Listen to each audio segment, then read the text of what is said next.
This week's episode of Life Planning 101 originally aired in 2022. Please enjoy. Welcome to Life Planning 101, brought to you by Smart Money Group and Kennedy Financial Services in Eastland, Texas. Tune in every week as we share important information to help you and your family live life on purpose. Insurance, investments, legacy and tax planning, and much more. All covered now on Life Planning 101. Welcome into Life Planning 101. My name is Angela Robinson with Kennedy Financial Services here in the great town of Eastland, Texas. So excited to have everyone on the show this week, and I am going to give you full warning. Do not listen to Life Planning 101 this week unless you want to walk away with some sort of to-do or a whole to-do list, because we are going to be motivating you into action today. There's no doubt about it. And the way we're going to motivate you is we're just going to motivate you to do the things you need to do to take care of the people that you love the most, aka your family. Or at least I hope that's who you love the most. Sometimes we understand it is not, but nonetheless, there are those people that are most precious to you in life. And you know, sometimes that we forget to take care of those people in our march through life because things just get so busy and we don't unintend to do it, but it happens accidentally. So I've got some great stories to share with you. And the first of which is about a farm kid that joined the Marines and writes home to Ma and Pa. And I want to read you this letter. I enjoyed it and I hope you will. I'm well. Hope you are. Tell Brother Walt and Brother Elmer, the Marine Corps beat working for that old man Mitch by a mile. Tell them to join up quick before all the places are filled. I was restless at first because you get to stay in bed till nearly 5 a.m. Wow. I'm getting to like where I like sleep late. Tell Walt and Elmer, all you do before breakfast is smooth your cot, shine some things. There's no hogs to slop, no feed to pitch, no mash to mix, no wood to split, no fire to lay. Practically nothing. Men got to shave, but it's not so bad. There's warm water. Breakfast is strong on trimmings like juice and fruit and cereal, eggs, bacon. Yeah, it's kind of weak, though, on chops and potatoes, ham, steak, fried eggplant, pie, other regular food. But tell Walt and Elmer, you can always sit by the two city boys that live on coffee. Their food, plus yours, holds you until noon when you get fed again. It's no wonder these city boys can't walk much. Speaking of walking, we go on route marches, which the platoon sergeant says are long walks to hardness. If he thinks so, it's not my place to tell him any different. A route march is about as far as to our mailbox at home. Then the city guys get sore feet, and we all get to ride back in trucks. The sergeant is like a school teacher. He nags a lot. The captain is like the school board. Majors and colonels just ride around and frown. They don't bother you none. This next will kill Walt and Elmer with laughing. I keep getting medals for shooting. I don't know why. The bullseye is as near as big as a chickmunk head, and it doesn't even move. It ain't shooting like you shoot at the Higgett boys' homes, and they ain't shooting at you. All you do is you lie there all comfortable and hit it. You don't even load your own cartridges. They come in boxes. Then we have to have what they call hand-to-hand combat training. You get to wrestle with them city boys. And I have to be real careful, though. They break real easy. It ain't like fighting with that old bull at home. I'm about the best they got in this, except for that, Tug Jordan. He's from Silver Lake. I only beat him once. He joined up the same time as me, but I look at it this way. I'm 5'6" and 130 pounds, and he's 6'8" and nearly 300 pounds dry. Be sure to tell Walt and Elmer to hurry up and join before other fellers get onto this setup and come stampeding in. Your loving daughter, Alice. Go get him, Alice! Right? I love that. And I thought it was a perfect introduction to talking about today's story, which is about a real superhero, a woman. And obviously there are the Alices in the world, the G.I. Janes in the world. But today I'm going to share a story about Maria. And it's really Maria and her husband's story because they were married for a little more than 40 years. But it's Maria's story because she was the one that ended up having to be like Alice and step into a world that was very unfamiliar and yet took it by the horns and didn't look back. And I want to give kudos to her. But what had happened was after about 40 years of marriage and after a retirement, her husband, Tom, had a severe stroke. And it changed him. He had a stroke. He actually ended up having a second little stroke not long after that. And it not only caused a lot of physical impairment, but he became very angry and very unmanageable. And Maria, she was forced to get help. I mean, here she was, not even 65. She was in good physical shape. It wasn't like she couldn't manhandle him, but just because of him being so unmanageable, she couldn't do the job alone. She wasn't able to.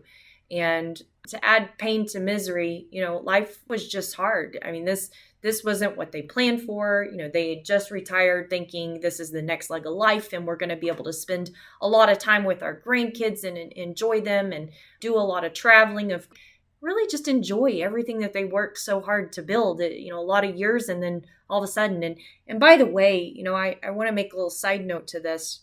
Sometimes we talk about people working to their death, and Tom was a situation for this. He spent so many years stressing and not thinking that he could retire. When we finally were able to get in front of him and look at everything, he could have retired years earlier. And had he done that, perhaps they wouldn't have been in this position. But he simply didn't reach out to get help to know, and he just lived very stressed. But nonetheless, that's really not what our story is about today. Our story is about the griever in this situation, Maria.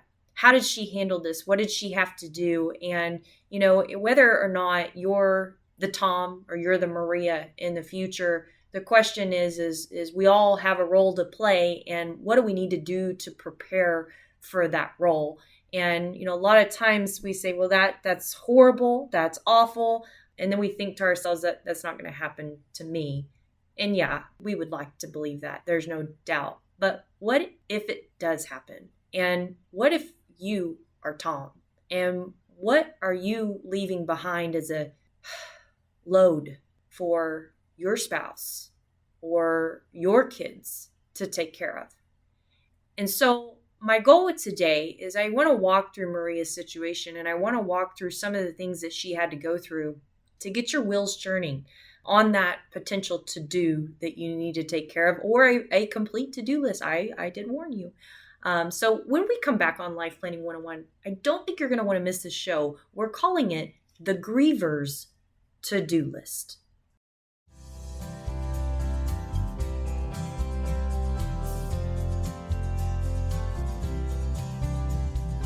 Back to Life Planning 101. My name is Angela Robinson with Kennedy Financial Services here in the great town of Eastland, Texas. Make sure that you are going online and signing up for our wonderful newsletter.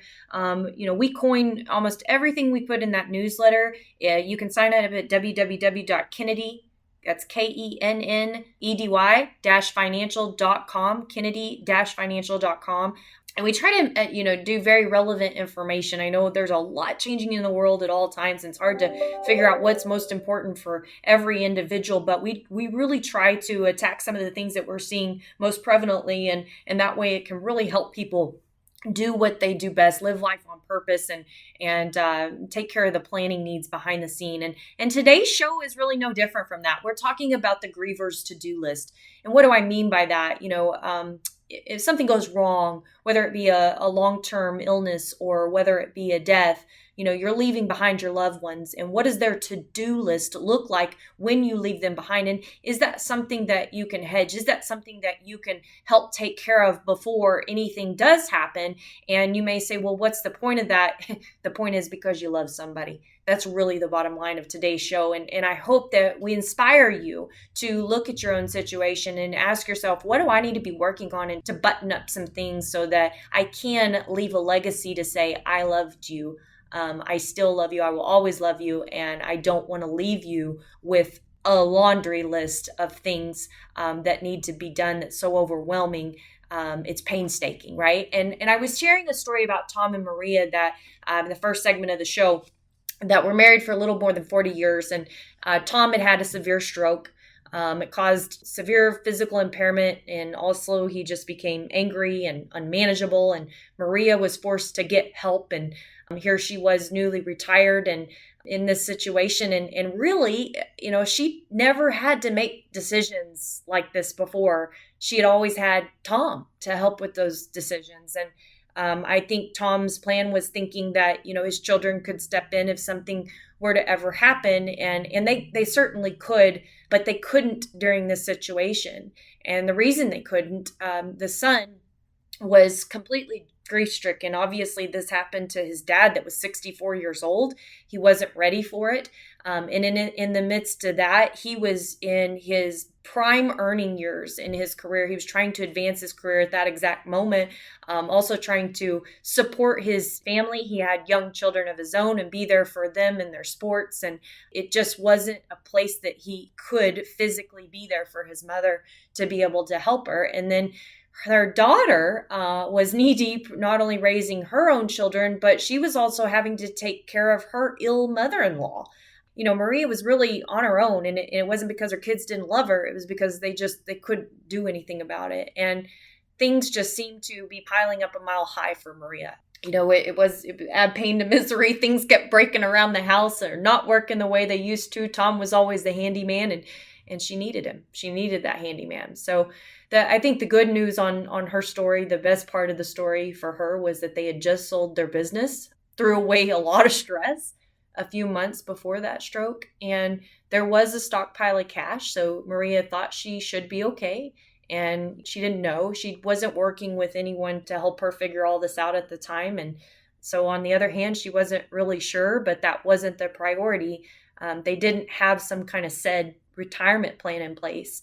Now, if you've turned 65 or someone has turned 65 that the phone was ringing off the hook with Medicare salespeople, and she wasn't ready for any of that. She wasn't ready to make these kind of decisions, to make financial or insurance or anything. And don't get me wrong, Maria was a strong woman. She had handled all of the bookkeeping for the business. So it wasn't like she was ignorant by any means, but she wasn't always the sole decision maker. And she had always relied on Tom to help with that. And the good thing was too, though, is she was up for the challenge. I mean, she really just said, I'm going to take the bull by the horns, and I know this learning curve is going to be stout, but she went on and she did it. She didn't bury herself in a hole. And this went on for 3 years, having to make decisions, deciding where he would go, how all this would happen. And then he passed. And I think for Maria, and you could probably relate if you have had a long-term illness in your family, it was a bittersweet situation. Maria, she was happy to see one battle over. And I think she was a little surprised to see that even after he passed, there was another battle that she faced because of their prior success. So when he passed, the complexity that they had built just by being successful made their estate a flipping disaster, to say the least. I think we had worked with her for several years, and every time we'd meet, we'd find another asset, and there were just assets everywhere, and many that she didn't even know existed. And every day was just another piece to a puzzle, is what it felt like. And she didn't know if this was ever going to end. Well, I don't know if you've ever heard of the book Outliers. By the way, it's a great read for any business owner for sure. But Malcolm Gladwell, he talks about mastery of any kind of, becoming an expert in any subject. And he says it takes 10,000 hours to master anything. Well, you asked Maria about that. It was certainly a fire hose of education in those 5 years or so. And she says, she'll tell you today, she doesn't wish that on anyone. So when we come back, what I want to do is I want to take a hard look through Maria's situation. I want to take a hard look at some of the things that she did have to make decisions about, because if you're going to walk away inspired and thinking about what your to-do list needs to look about, you need to think about what she had to go through and what decisions there are. I mean, some are obvious, some are way less obvious, but it's really important to know what your plan needs to encompass if it's going to be a good plan. We often think because we have a legal document in place or we've had a conversation that we have a plan in place, and really that's not the truth. And if Maria's story isn't proof of that, I don't know what is. So you're not going to want to miss this when we come back on Life Planning 101.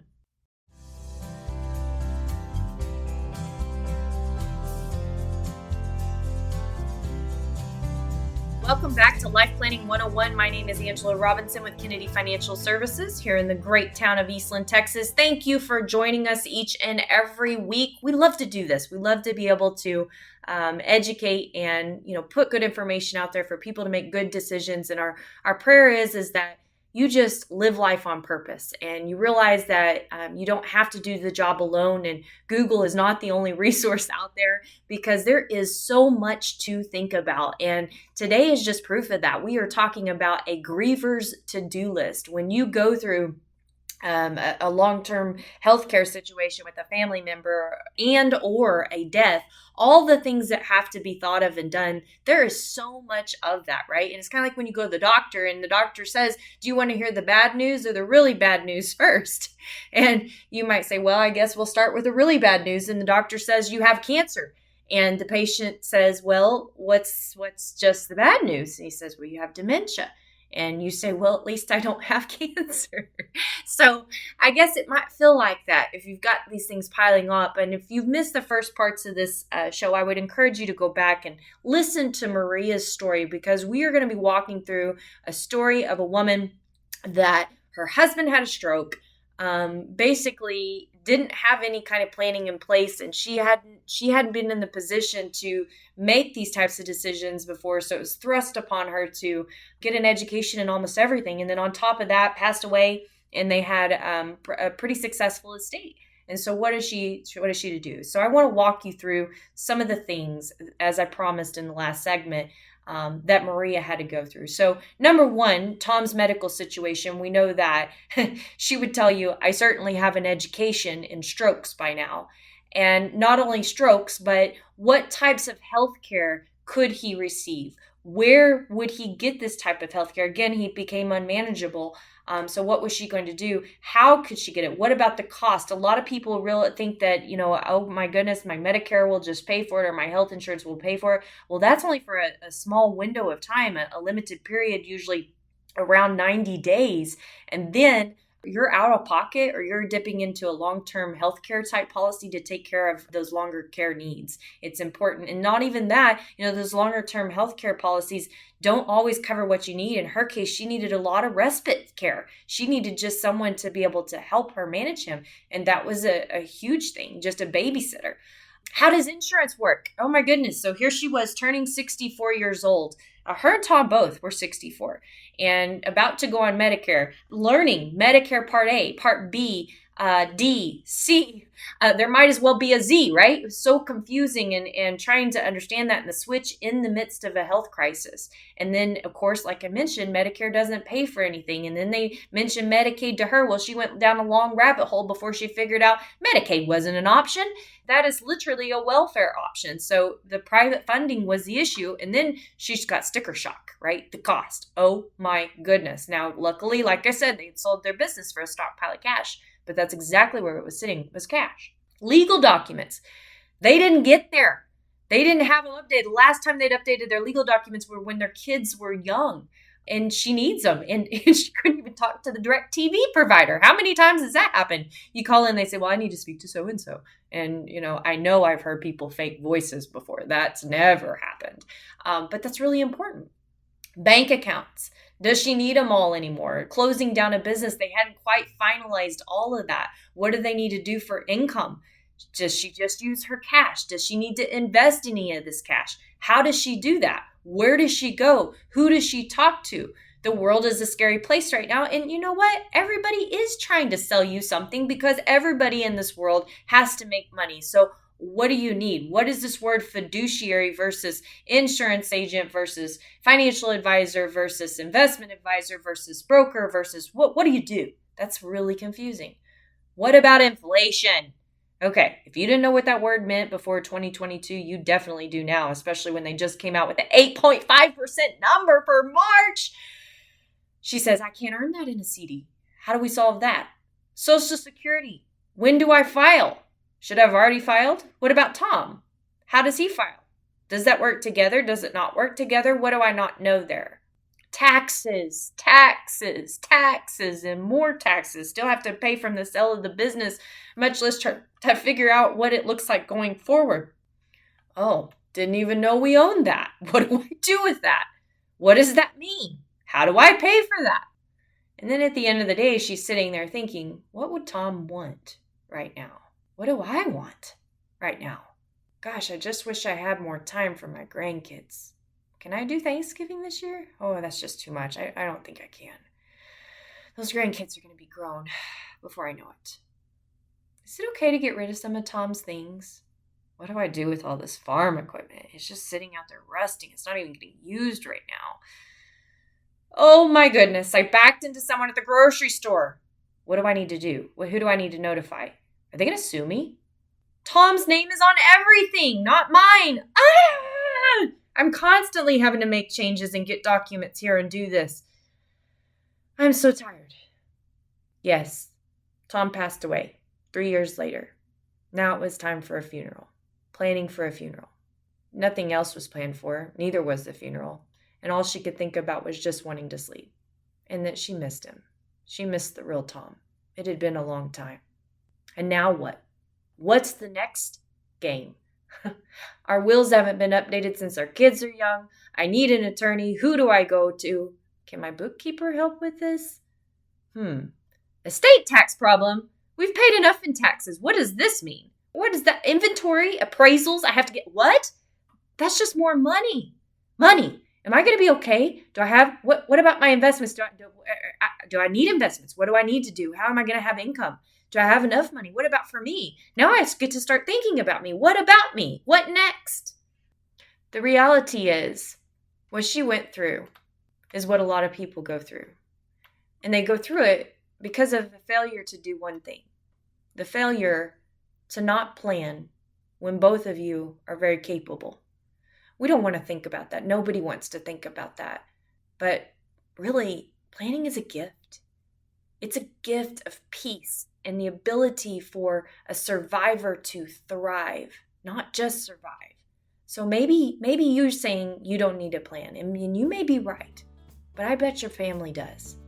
I want you to walk away with one motivation.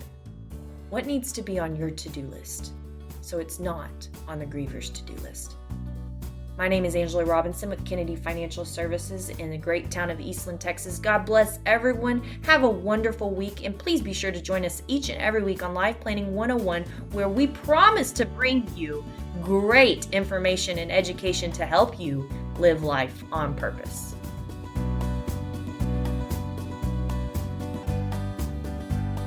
Thank you for joining us for Life Planning 101, brought to you by Smart Money Group and Kennedy Financial Services.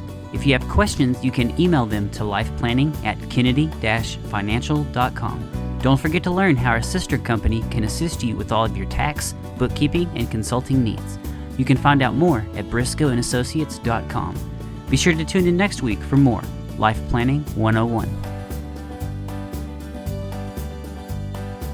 The opinions expressed herein are those of the firm and are subject to change without notice. The opinions referenced are as of the date of publication and are subject to change due to changes in the market or economic conditions and may not necessarily come to pass. Any opinions, projections, or forward-looking statements expressed herein are solely those of the author, may differ from the views or opinions expressed by other areas of the firm, and are only for general informational purposes as of the date indicated. Securities offered through Calton & Associates Incorporated, a registered investment advisor, member FINRA SIPC. Investment advisory services offered through Smart Money Group LLC. Kennedy Financial Services and Smart Money Group LLC are separate entities and are not owned or controlled by Calton & Associates Incorporated.